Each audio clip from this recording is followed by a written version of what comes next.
This is A News at 6.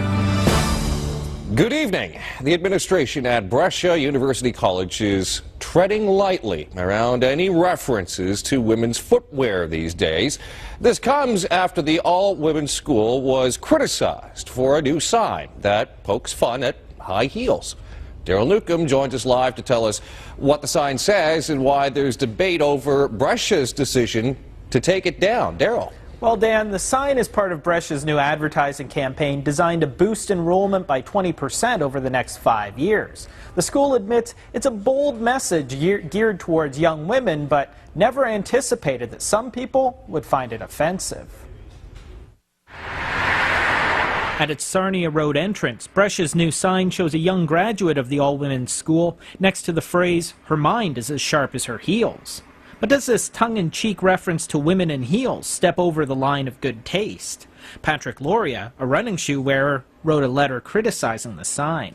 You know, it probably doesn't belong in a Catholic college, but more so I think as I've noticed that Brescia in particular has been putting up marketing signs and posters, and I'm just not sure if that's appropriate.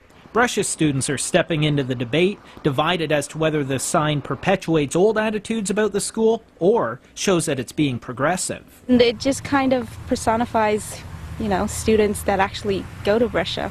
I didn't really get offended by it, but I kind of thought it was stereotypical. It is almost feminist in the way that we are females. We do wear heels, and we are proud of that fact.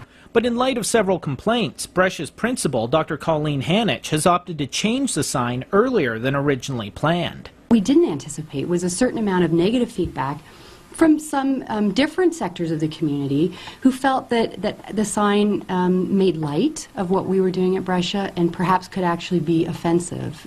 But is Brescia being overly sensitive about criticism directed at their sign? References to women's fashion accessories have become a popular way to market things towards women. Case in point, a women's empowerment convention next week in London called The Power of the Purse, where the guest speaker will be Dr. Hanich.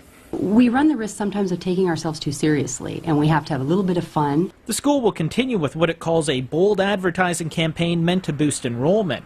But Dr. Hanich promises no more references to footwear.